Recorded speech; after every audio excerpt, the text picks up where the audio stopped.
Alhamdulillah. Alhamdulillah. Suaranya lagi sembeh. Masya Allah. Tapi semangatnya tetap menggelora. Pasti. Pasti. Dan langsung saja kita akan berikan kesempatan kepada Mama Dede. Nah, itu nuhun. Bismillahirrahmanirrahim. Assalamualaikum warahmatullahi wabarakatuh. Alhamdulillah dzikrihi tatma'innul qulub wa bi fadlihi tubarul dzunub. Asyhadu an la ilaha illallah al-khaliqul ma'bud wa asyhadu anna Muhammadar Rasulullah shariful mahmud. Salawatullahi wa salamuhu ala sayyidina Muhammadin wa ala alihi wa ashabihi wa ahli taqwa wa ma'rifatihi wa man tabi'ahum bi ihsanin ila yaumil. Faqala Allah ta'ala fil Qur'anil Karim wa itta'azzana rabbukum la in syakartum la azidannakum wa la in kafartum inna 'adzabi lasyadid. Shadaqallahu nazim. Yang saya hormati Bapak Dwi Pranowo, sampai juga saya disebut. Yang namanya generasi muda, siapapun kita manusia, sebagai manusia normal pasti pengen punya anak, betul? Silahkan Anda lihat Ali Imran ayat 14. Zuyyina lin-nasi husawati minan nisa wal banin wal qanatiril muqantarati minad dhahabi wal fiddah wal hilmu sawati wal an'ami wal harth dzalika mata'ul hayatid dunya wallahu indahu husnul ma'ab. Dijadikan kecintaan pada pandangan manusia normal siapapun di alam dunia pasti pengen punya anak. Laki-laki menyukai perempuan, perempuan menyukai laki-laki, menyukai anak-anak, menyukai kekayaan yang terdiri pada emas dan perak, menyukai kendaraan, menyukai peternakan, menyukai sawah ladang. Lalika mataul hayat itu yang macam tadi hanya perhiasan hidup di alam dunia, kepada Allah tempat kembali yang baik. Jadi jelas, sebagai manusia kita pasti pengen punya anak yang kedua. Siapapun orang menikah pengen punya anak, tentu nggak ditanya aja pasti jawabannya pengen anak yang baik, anak yang soleh, anak yang solehah. Kalau ditanya siapa yang pengen punya rumah tangga sakinah mawaddah warahmah, semua pasti ngacu. Tapi apakah kita akan mendapatkan semua yang kita inginkan? Belum tentu. Karena kita wajib bekerja, wajib berusaha. Arah mana yang kita inginkan, jalan mana yang harus kita lakukan, itu yang wajib kita lakukan. Kenapa? Karena Allah Subhanahu wa ta'ala berfirman dalam Al-Quran, yang namanya anak, walaupun kita pengen punya anak, semua anak soleh, anak solehah, punten belum tentu. Allah yang menyatakan dalam Al-Quran, anak ada 4 kelas. Satu, yang namanya anak kata Allah qurratu a'yun. Silahkan Anda lihat di dalam surat Al-Furqan 74. Rabbana hab lana min azwajina wa dzurriyyatina qurrata a'yun waj'alna lil muttaqina imama. Mana anak yang qurrata a'yun? Wajahnya cantik, wajahnya tampan, kuliahnya benar, pasangannya baik, jabatannya tinggi, kekuasaannya luas, kehormatannya luar biasa, rumahnya, kendaraannya hebat luar biasa, dan ternyata ibadahnya pun hebat luar biasa. Jadi antara akhirat dengan dunia seimbang. Saya tanya Anda, siapakah di antara Anda yang kepengen punya anak seperti ini? Ngaco. Semuanya ngaco. Semoga harapan kita dikabulkan. Amin. Titik 2. Ayo apa nih? Kalau nenek-nenek Pak Wahid dikasihnya RT. Anda lihat yang kedua. Jenis anak yang kedua kata Allah, zinatul hayat itu. Silahkan Anda lihat surat Al-Kahfi 46. Al-malu wal baruna zinatul hayat dunya wal baqiyatus shalihatun khairun inda rabbik sawaban wa khairun amal. Harta kekayaan, anak cucu turunan hanya perhiasan hidup di alam dunia. Amalan yang baik yang kekal abadilah, itulah harapan di masa yang akan datang. Mana anak yang dimaksud oleh Allah zinatul hayat dunya? Wajahnya cantik, wajahnya tampan, kuliahnya benar, pasangannya bagus, dunianya hebat, pangkatnya luar biasa, kekuasaannya luar biasa, wibawanya hebat, dihormati, dihargai semua manusia, tapi ternyata ibadahnya hanya sedikit. Dan maaf, dalam tanda kutip, kebanyakan kita suka mengakui orang yang seperti ini. Misalnya, belajar yang benar biar sukses kayak si Anu, kuliah yang benar tuh tetangga anaknya sukses, jabatannya tinggi, mobilnya mewah. Punten, dalam Islam ini salah. Karena Islam adalah agama yang seimbang antara dunia dengan akhirat, bukan hanya dunia. Titik. 3. Allah menyatakan jenis anak yang ketiga itu. Silahkan Anda lihat At-Taghabun ayat 15. Innama amwalukum wa auladukum fitnah. Sesungguhnya harta kekayaan yang kalian miliki, anak cucu turunan kalian ujian. Ujian ini berat, tapi kalau lulus kita akan naik harkat derajat kita. Contoh, SD ujian lulus naik SMP, ujian lulus naik S2, terus harus lulus, baru harkat derajat kita naik di hadapan Allah. Ujian. Jangan Anda berkecil hati.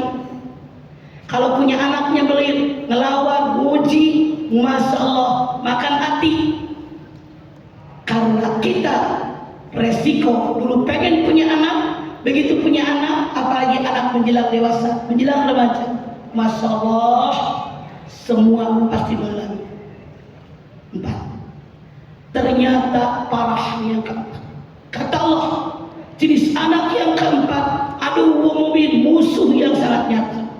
Silahkan Anda lihat At-Taghabun ayat 14. Ya ayyuhalladzina amanu azwajikum wa auladikum aduwwan lakum fahdharuhum. Kata Allah, hai orang yang beriman, sesungguhnya di antara istri-istri kalian, di antara suami kalian, di antara anak-anak cucu turunan kalian, ada yang menjadi musuh buat kalian. Hati-hati kalian, maafkan mereka, mohonkan ampun kepada Allah, santuni mereka. Allah Maha Pengampun, Maha Penyayang. Kata Allah, jenis anak yang keempat, ada anak jadi musuh buat kita. Boleh jadi benar-benar anak musuh sama bapaknya sampai dibunuh, musuh sama ibunya sampai dibunuh, orang tua marah sama anaknya sampai dibunuh. Tapi tidak sedikit, punten, gara-gara anak. Si bapak yang tadinya jujur, karena anak banyak keinginan, banyak kemauan, maka bapaknya jadi koruptor.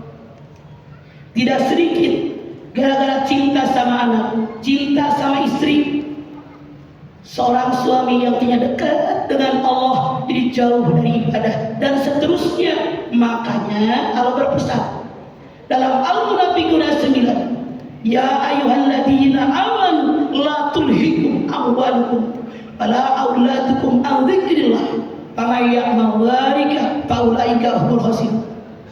Surat surat di sini Anda silakan lihat surat Al-Munafiqun 9. Hai orang yang beriman, jangan kalian tukarkan kecintaan kalian kepada anak cucu turunan kalian. Jangan kalian tukarkan kecintaan kalian kepada harta yang kalian miliki dengan zikir kepada Allah.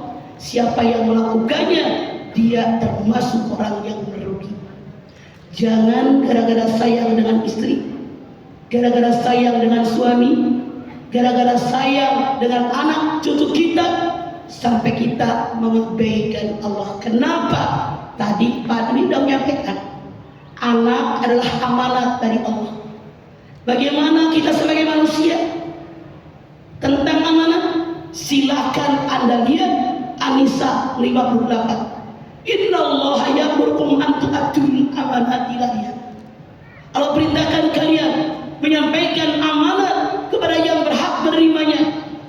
Anak amanat dari Allah, titipan dari Allah yang wajib kita jaga, wajib kita besarkan, wajib kita didik, wajib kita arahkan ke arah yang diridhoi oleh Allah. Oleh karena itu, sebagai seorang muslim, sebelum anak-anak kita jadi pemuda, awalnya anak-anak, mana kewajiban orang tua? Lihat diri kita, sudahkah kita melaksanakan kewajiban sebagai orang tua buat anak kita? Apa belum? Dalam tanda kutip, seandainya Anda menemukan anak-anak kita bengal, bandel, ngalawan, dan seterusnya, jangan langsung menyalahkan anak, tapi berkata, sudahkah saya melaksanakan kewajiban saya sebagai orang tua buat anak atau belum? Nyalahin orang mah gampang, tapi koreksi diri yang berat. Rasul mengajarkan ada 10 kewajiban orang tua kepada anak biar anak kita soleh dan solehah. 1. Carikan calon ayah, calon ibu buat calon anak-anak kita yang mengerti agama dan pengamalan agamanya baik. 2. Sebelum campur suami istri, doa. Allahumma jadibna bijadibi syaitan, minimal basmalah. Kalau tidak, sperma yang membawa indung telur tercampur dengan spermanya setan.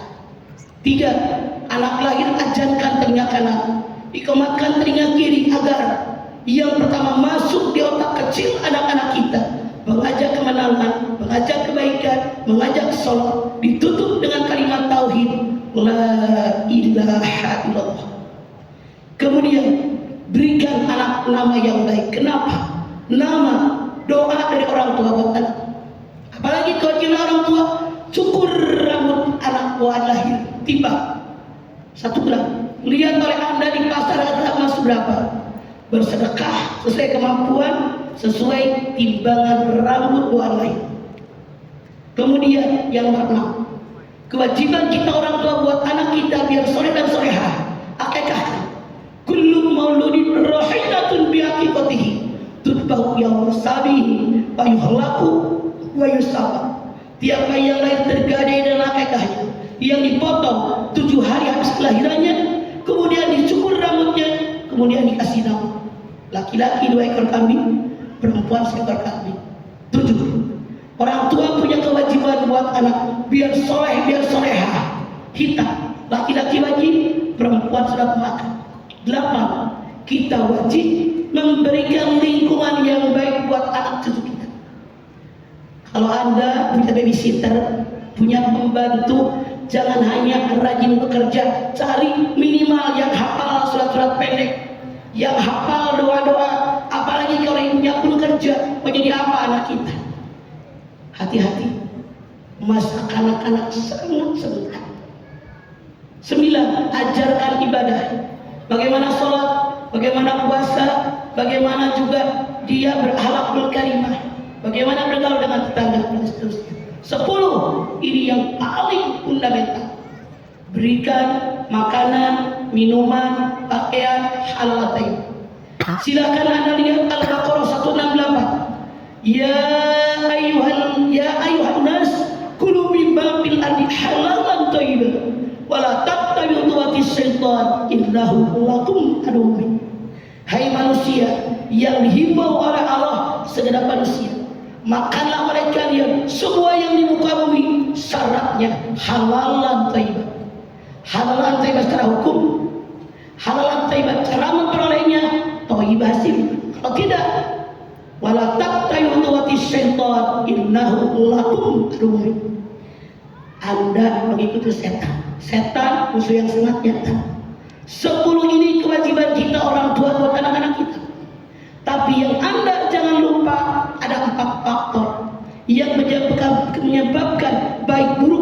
anak kita. Satu, keluarga. Dua, sekolah. Sebagai seorang muslim di Jakarta, sekolah yang ujungnya ITE banyak di mana-mana. Beda. Kualitas anak yang sekolah di sekolah muslim daripada yang di sekolah umum jauh berbeda. Saya ambil contoh. Anak kelas 1, kelas 2 yang di SD umum jam 10 udah pulang. Yang di SD IT jam 12 pulang. Yang di sekolah umum apanya nyanyian sama joget TikTokan. Sementara yang di sekolah IT bacaan surat-surat pendek, doa-doa yang neneknya pun belum tentu bisa. Beda. Memberikan ketenangan kepada kita. Kemudian apa lagi? Yang ketiga, yang memberikan warna kepada seorang anak, lingkungan. Makanya berikanlah anak cucu turunan kita lingkungan yang baik. Anda lihat di dalam surat At-Taubah 119. Ya ayyuhalladzina amanu taqullaha wa kunu ma'as-shadiqin. Hai orang yang beriman, bertakwa kepada Allah. Dimanapun kalian berada, selalu bersama-sama orang jujur, orang benar, orang soleh, orang soleha. Insya Allah yang hari di sini semuanya orang jujur, orang soleh, orang soleha. Masya Allah, luar biasa. Tuh, Islam sudah segitunya. Tapi yang keempat, punten, ini yang paling berat saat ini. Yang berikan warna pada seorang anak, tontonan dan bacaan. Ini berat.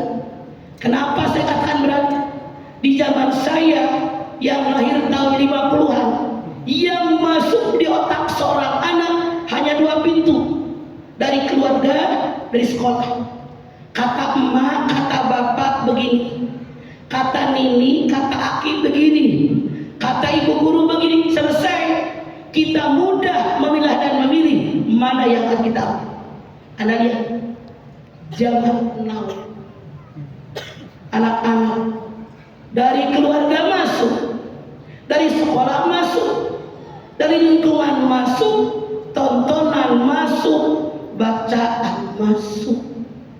Nah, jadi bagaimana kita seharusnya sebagai orang tua biar anak-anak kita benar-benar menjadi rahmatan lil alamin. Semenjak dini tanamkan oleh kita kepada anak cucu turunan kita tentang akidah yang benar.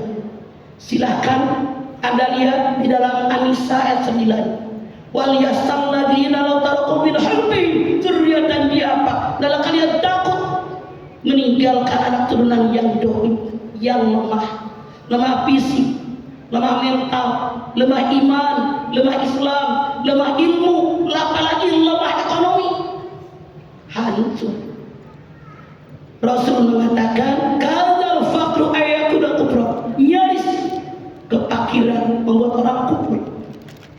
Kalau seandainya seorang muslim kere, miskin, tak punya apa-apa, akidahnya lemah, tidak mustahil gara-gara super mie 5, duit 100.000, beras 5 liter, tergoyahkan iman mereka. Tapi berbeda kalau anak turunan kita kuat fisik, mental, kuat ilmu pengetahuan, kuat iman Islam mereka, walaupun digoyah bagaimana, insya Allah tetap mereka akidahnya mantap seperti Ashabul Kahfi. Karena itu kita nih sebagai orang tua, anak remaja yang belum nikah, calon orang tua, harus bagaimana? Tadi menyampaikan Luqmanul Hakim bukan seorang nabi, bukan juga seorang rasul, dia manusia biasa. Tapi kenapa begitu hebatnya dia diangkat oleh Allah? Dalam Al-Quran ada surat yang khusus namanya surat Luqman. Karena hebatnya Luqman dalam mendidik anak-anaknya luar biasa. Contoh, Anda lihat dalam surat Luqman 12. Ini perintah syukur. Wa may yashkur fa innama yashkuru li nafsi. Wa man kafara fa innallaha ghaniyyun hamid. Siapa yang bersyukur, syukur itu kembali buat dirinya sendiri. Siapa yang kufur, Allah tidak butuh syukur kalian. Karena Allah Maha Kaya, Allah Maha Terpuji. Jadi apa maksud ayat ini? Kita sebagai orang tua wajib hukumnya didik, arahkan anak kita selalu bersyukur dalam setiap kesempatan. Syukur dengan apa? Nikmat Allah. Mana nikmat Allah? Anda silakan lihat Ibrahim 34. Wa in ta'uddu nikmatallahi la tusuha innal insana lazalumun kafar. Kalau kalian menghitung nikmat Allah sampai kapanpun tidak akan terhitung banyaknya, saking banyaknya nikmat Allah. Manusia harusnya bersyukur. Ini anak memakan, kebetulan nasi disendokin sama mamahnya. Bilang terima kasih ya sama mama. Atau ini anak pulang sekolah, dia kecapean duduk di ubin, dibuka sepatu, dibuka kaos kaki, dirapiin sama pembantu. Bilang sama anak kita, bilang terima kasih. Ajarkan. Janganlah bilang biarin tugas bibi, sombong jadi orang tua. Nggak mustahil anaknya kayak Mario mau kebukin anak orang, sombong. Jangan jadi orang sombong, nggak boleh. Siapapun Anda, mau kaya kayak mau pejabat, itu kan cuma titipan. Didik sama anak kita biar tahu terima kasih. Coba. Barang siapa yang tidak bersyukur dengan manusia, artinya dia bersyukur kepada Allah. Punten, kenapa Rasul mengatakan ini? Seorang manusia berbuat baik kepada kita atau memberikan sesuatu kepada kita karena hatinya digerakkan oleh Allah.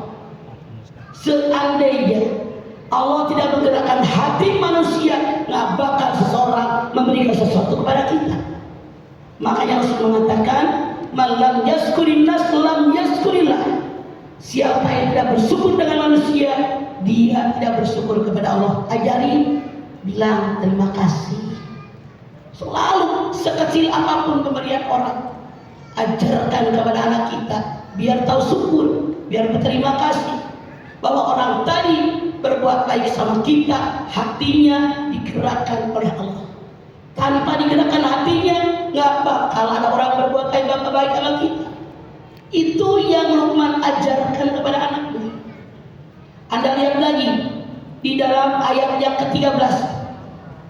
La tusyrik billah inna syirka la dzulmun adzim. Ajarkan kepada anak kita tentang ketauhidan.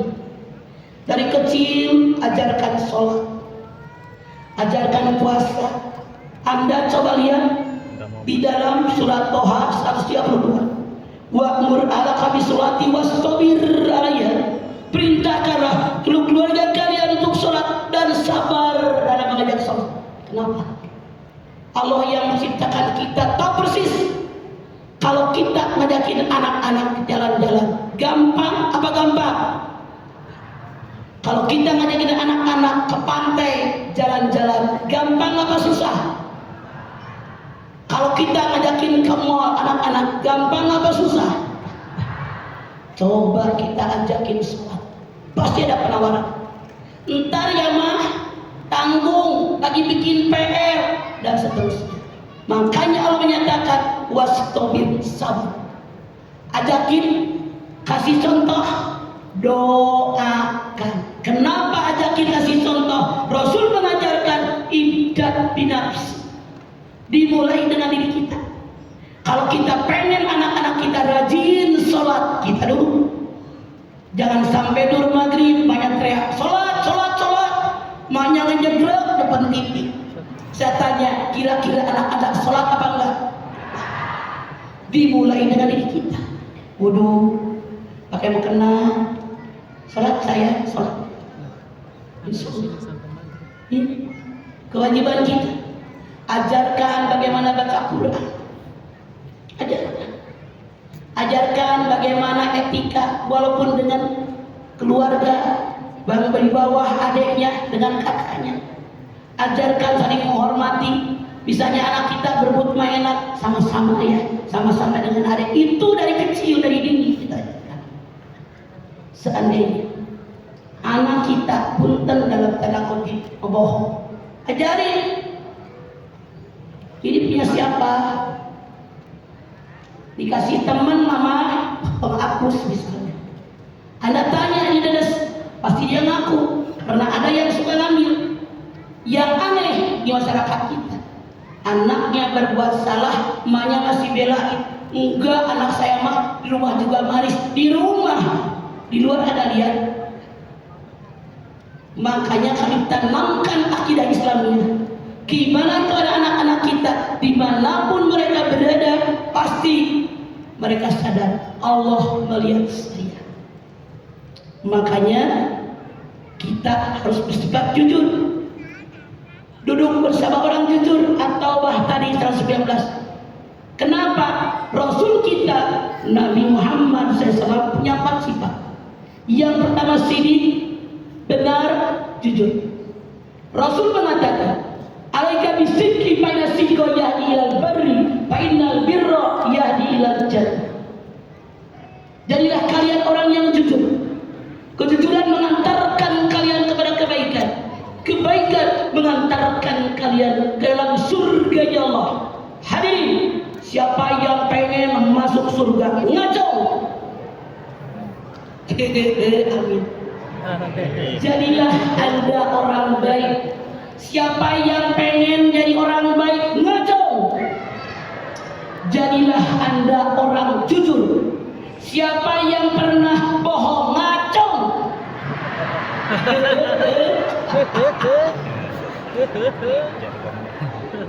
Suami ibu nanya, mama,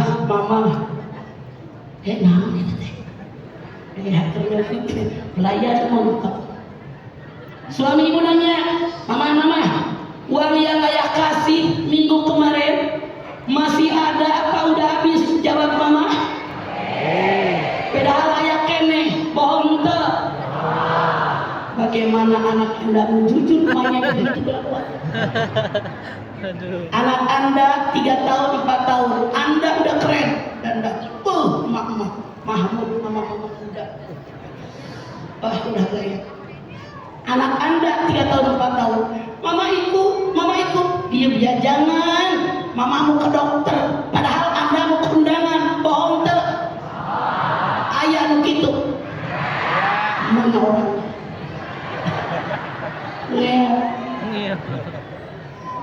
Ibu jualan baju, tetangga ibu nanya, Pak, bajunya berapa?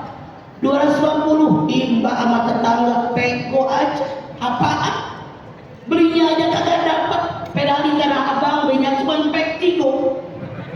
Bohong tuh. Bagaimana anak mau pada bener? Ini dia biang keroknya. Beneran. Bahkan saya melihat banyak sekali orang yang curhat ke saya. Begitu banyak orang yang mengeluh kenapa anaknya selalu main HP. Sering punya sering, ternyata mereka biar keroknya padi. Anda mau nyuci, mau neriska, mau bebenah, mau ngepel, nggak punya pembokap. Anak Anda 3 tahun diasongin HP, dipencet ini ya. Kalau mati dipencet ini. Saya tanya, Anda ngaku jujur, iya apa heeh? Tuh Pak Wahyu kemarin bener anaknya. Mana yang salah? Anaknya ngerengin, mama apanya mati mama. Disamperin, sayang, kalau mati yang dipencet ini. Siapa yang ngajarin? Siapa yang salah? Ngaku, robah pola hidup Anda. Kalau menjadi anak yang baik, anak soleh, anak solehah, yang jadi generasi terus menggantikan kita yang kuat begitu. Coba, apalagi yang Luqman ajarkan buat anaknya. Anda silat dalam surat Luqman 14. Wa wasaina insana biwalidayhi hamalatuhu wahnan ala wahnin wa fisaluhu bi amain aniskulli waliwalidayka illa yalbasi. Aku wasiatkan kepada semua manusia agar mereka berbuat baik kepada kedua orang tuanya, khusus wahnan ala wahni, lemah di atas segala kelemahan. Menyusukan kalian selama 2 tahun, bersyukur kepadaku, bersyukur kepada kedua orang tua kalian. Kalian kembali kepadaku. Punten, sebagai ayah, sebagai ibu, ajarkan kepada anak kita biar hormat sama orang tua. Maaf, ada yang curhat, kenapa anaknya bengal, ngelawan wae, kan ternyata tidak suka dengan mertuanya. Dia ngomong sama anaknya, tuh begitu nenek kamu. Bagaimana anaknya mengikuti? Kita punten, sebagai orang tua, omongan kita seakan silap. Makanya berikan contoh yang baik dari bicara, dari sikap, dari perilaku kita, itu yang harus kita lakukan. Coba, Luqman pun mengajarkan kepada anaknya. Anda lihat di dalam Luqman 18, wala tusair haddad, merasa panggelisna, merasa paling cantik. Huwallazi yusawwirukum bil arhami kaifa yasha.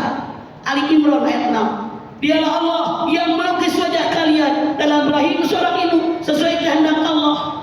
Bilang sama anak-anak, kita bersyukur diberikan tubuh yang sempurna, diberikan proporsional wajah kita, bentuk tubuh kita, tinggal bersyukurinya.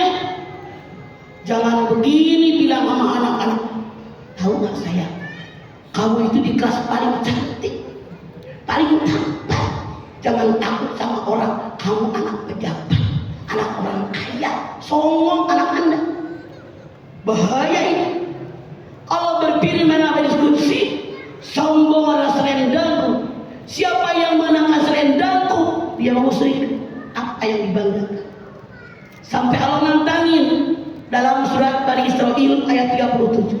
Wala tamshi fil ardi maraha innaka lam tarikal arda wa lam tablughal jibala tula. Jangan sombong kalian berjalan di muka bumi. Sehebat bagaimanapun yang namanya manusia, tidak akan bisa menembus bumi, tidak akan bisa mengalahkan gunung. Ada orang gagah perkasa, wibawanya luar biasa, kekuatannya luar biasa. Bisakah orang tadi membuat lubang di tanah tanpa alat? Nggak bakal. Ajarkan sama anak kita jangan sombong. Bisakah dia mengalahkan gunung? Nggak bakal. Sehebat bagaimanapun manusia ditantangi oleh Allah, nggak bakal bisa lubang di tanah tanpa alat, nggak bakal bisa mengalahkan gunung. Maksudnya apa? Ajarkan kepada anak kita rendah hati, jangan sombong, karena sombong adalah perbuatan setan. Ajarkan juga kepada anak kita selalu berbagi setiap kesempatan. Masya Allah, maka kalau dia suatu saat jadi seorang pemimpin akan pelit, pasti menyampaikan amanat kepada yang berhak menerimanya. Bentar, kalau anak Anda pulang sekolah dikasih makan, temennya datang ajakin makan, ada temennya bajunya lusuh, buka lemari, bagi itu pakaian, bagi sepatu kamu ada berapa pasang, bagi tas kamu, selalu berbagi, maka sampai tua dia tidak akan lupa, selalu menolong orang lain.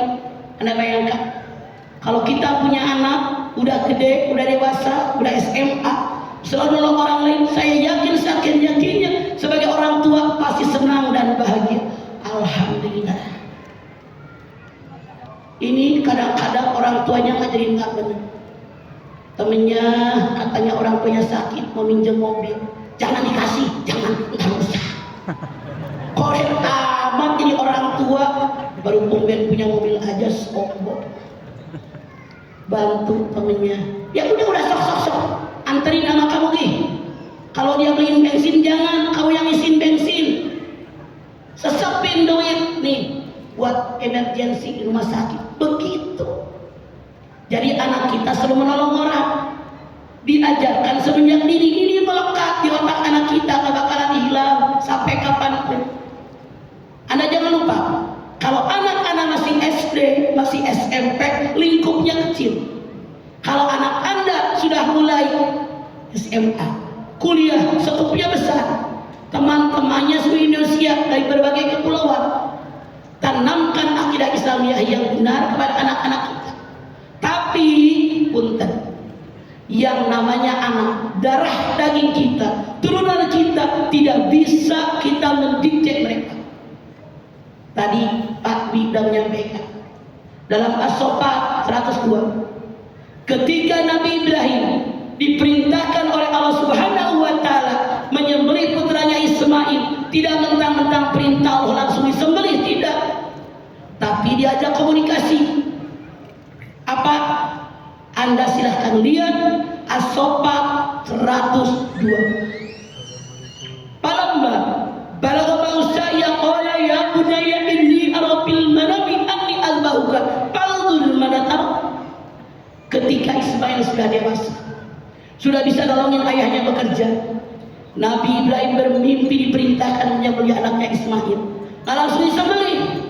Nanya sama anaknya, "Fanzur madza tara?"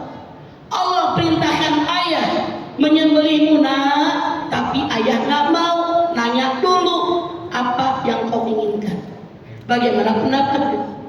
Ayat ini Allah mengajarkan kepada kita, walaupun anak darah daging kita, walaupun anak turunan kita, jangan diktator, jangan ngedikte anak, ajak berunding. Misal tamat SMA, jangan anak bilang masuk fakultas kedokteran, mama pengen punya anak dokter. Salah, tanya dulu mau kuliah di mana, jurusan apa itu.